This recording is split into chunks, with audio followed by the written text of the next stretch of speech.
What's happening, Nerd Squad? We're back with a part 2. That's right. Last week we were breaking down some alternate, odd versions of Batman, like, you know, the time he was a pirate or when he was turned into a baby for a hot minute. And now today we have 10 more coming at you. You know why you click this link. I'm Taylor McWaters. Here are the top 10 weirdest alternate versions of Batman, part 2. Let's do it. Kicking off the list at number 10, the Devastator.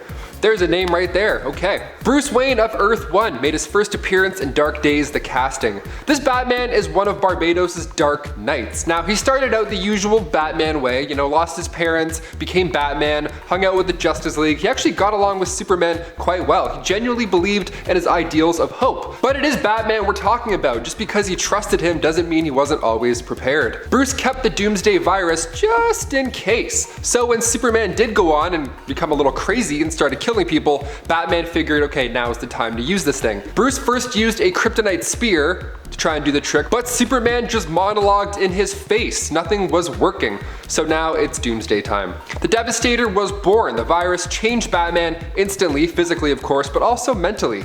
Now he had no problem killing what used to be one of his best friends. Using kryptonite breath, Bruce weakened the god and then finished him with some Doomsday spikes. Nice dark note to start the list off. There we go. Number 9. Multiverse Fat Baby. In part 1 of this list, we of course had to mention the time Batman was shrunk down to the size of a baby, so naturally in part 2, we need more baby goodness. Dark Knights Death Metal Legends of the Dark Knights issue 1. Bruce has a plan. Now this version was planning on living a second lifetime. More crimes to solve, more risks to break, more bills to pay. The man is committed. Now he had already taken down the Joker, Riddler, Two-Face, and Scarecrow at this time, but he wanted more. After his passing, his mind was safely stored in the cyberspace, and it was then transferred into this new body waiting in the Batcave. This time seems way harder for Bruce. See, in the early issues, he just made little trousers and still continued to fight crime. It was fun, it was almost cute. Here, he was rolling downstairs. He couldn't even walk.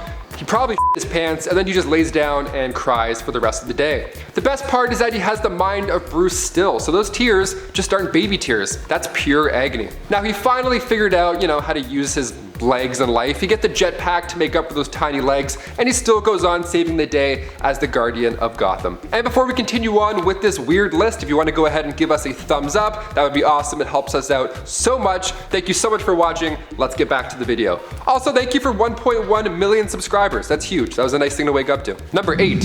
Red Sun Batman. Superman Red Sun was released in 2003. It earned Mark Millar an Eisner Award nomination in 2004, but he always wondered what life would be like if Superman was raised in the Soviet Union. What a fun idea. So in this story, the ship lands on a Ukrainian collective farm instead of Texas, and as for Bruce Wayne in this reality, well, his parents still end up biting the bullet, but this time it's by Stalin's police force. So his main goal was to get back at that captain of said police force, Roslov. This version of Batman, I mean, just look at the attire. How do you not love him off the bat? He kidnapped Wonder Woman, tied her up with her own lasso, rude, and then used her to draw Red Sun Superman out. And of course, it worked like a charm. Using simulated red sunlight, he weakened Superman, locked him in a basement, ideally forever, but Wonder Woman broke free, took care of those red sun lamps, and right before Batman was about to get the beatdown of his life, he detonated a bomb in his own chest. Honestly, I think Red Sun Superman would still be a lot more painful than a chest bomb. I mean, still dark either way. Number 7. Magic Batman. Superman Batman Sorcerer Kings is a 4-parter written by Cullen Bunn, beginning with Superman Batman issue 81. On the cover we see Batman's tool belt, but this time it's made of elixirs and potions. What's the deal here? So after witches and warlocks tried to sacrifice our sun, things went south, and now every electronic was literally vaporized. That means no more TikTok, sorry. The future was looking quite grim. To see Batman punch warlocks and witches in the mouth, I mean, at one point he says, "No more hocus pocus." In part 2, Bruce pulls out a whistle, obviously he gets mocked, and then when the Batwing arrives, it's more than useful. The Batwing being a magical dragon, of course. Number 6. Emo Batman. Back in 1999, we got to see one of the moodiest versions of Bruce Wayne. Coming from Elseworld's 80-page giant, he was one of the members of the group the Pennyworths, who was discovered and signed by Lex Luthor. This sounds funny considering the Batman we know and love, but it's still really sad. For example, Lex didn't care about the well-being of who he signed as long as they're making that moolah. And on top of that, Bruce was struggling with substance abuse problems, and his last album bombed. It didn't even go gold. How sad is that? So soon after, Lex sold his record label to Darkseid Incorporated. Imagine watching Battle of the Bands and emo Bruce Wayne starts setting up shop. What a dream show. Number 5. Prohibition Batman. This alternate version of Batman first appeared in Batman's Scar of the Bat, but this time it was Elliot Ness. Elliot was a federal agent, and instead of going toe-to-toe with the Joker, Elliot is now trying to bring down Al Capone. Now, of course, this takes place during the Prohibition era in Chicago, and Elliot was part of a team referred to as the Untouchables. I love this alternate version because it's real history that's being played with. Elliot Ness was a real guy who led the Untouchables in 1903. The story is a fun one-off, but Elliot does reappear later on in Teen Titans Volume 3, Issue 31. It's a brief appearance, but he's still out there. I wonder if real-life Elliot Ness ever read DC Comics back in those early days. Him and his Tommy gun reading Batman in a speakeasy? I can see it. Number 4.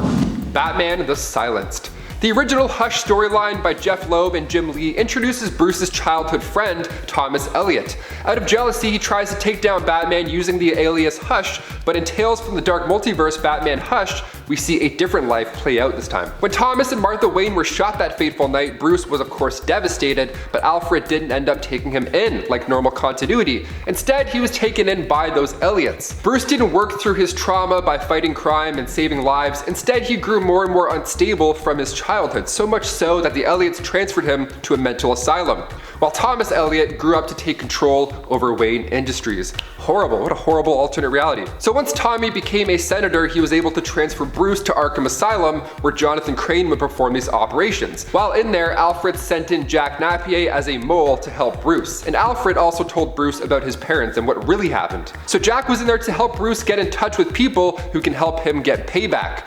So he received training in every field from lunatics in Arkham Asylum.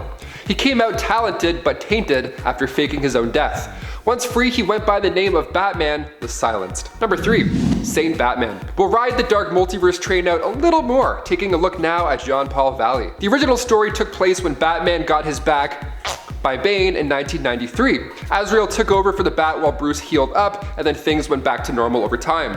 In Tales from the Dark Multiverse Batman Nightfall, we see a world where Jean-Paul Valley refused to give the cape back. They went at it at the Batcave, and instead of Bruce reclaiming the costume, he got a devastating hit to the spine. And to make matters even worse, Saint Batman kept Bruce alive, just, without any body parts, of course. His physical strength is unmatched. This Batman juices. He uses venom in his suit, so he operates at a superhuman level. The ultimate backbreaker this time. Number 2. Speeding Bullets Batman. This Elseworld storyline shows us a future where Kal-El landed in Gotham and was subsequently adopted by the other Martha Wayne. The Waynes did end up meeting their fate, regardless of the fact that their newly adopted son has laser vision.